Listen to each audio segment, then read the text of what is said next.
Samantala, tiniyak ng United Nationalist Alliance o UNA ang tulong sa Administrasyong Aquino sa kampanya nito sa pagbabago. Ang detalye sa ulat ni Noel Perfecto.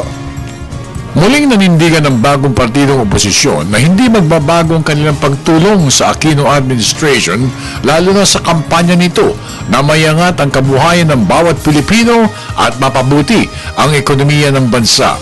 Ito ang inihayag ni na Vice President J.J. Marbinay, Senate President Juan Ponce Enrile at dating Pangulong Erap Estrada nang kanilang iproklama ang mga senatorial candidates ng bagong partidong oposisyon kamakailan sa Plaza Independencia, lungsod ng Sugbo.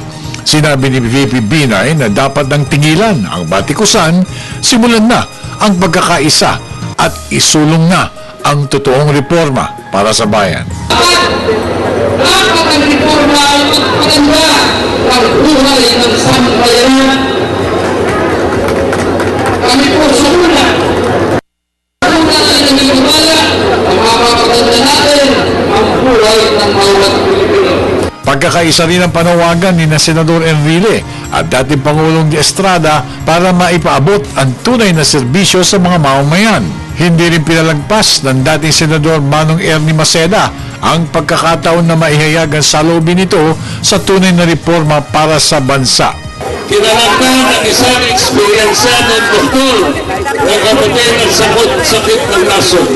At ang inyong lingkod, si Manuel Maceda, palagay ko, ay isang espesyalista na para bigyan ng solusyon ang atong mga sakit ng nasod. Libo-libo mga taga-Sugbo ang nagtungo sa lugar ng proklamasyon ng bagong partidong oposisyon para masilayan at makilala ang hanay ng kandidato na pwedeng pagpilian sa darating na midterm elections sa Mayo 13, 2013. Matapos ang proklamasyon sa Sugbo ng bagong partidong oposisyon, agad ito nagtungo sa Bohol para sa ikalawang yugto ng kanilang pangangampanya sa Central Visayas Region. Pahinga ngayon, araw na ito ang una, ngunit muli magpapatuloy ang kanilang pagpapakilala sa darating na Pebrero sa buong kanayunan sa bansa. Para sa Telebisyon ng Bayan, ako naman si Noel Perfecto.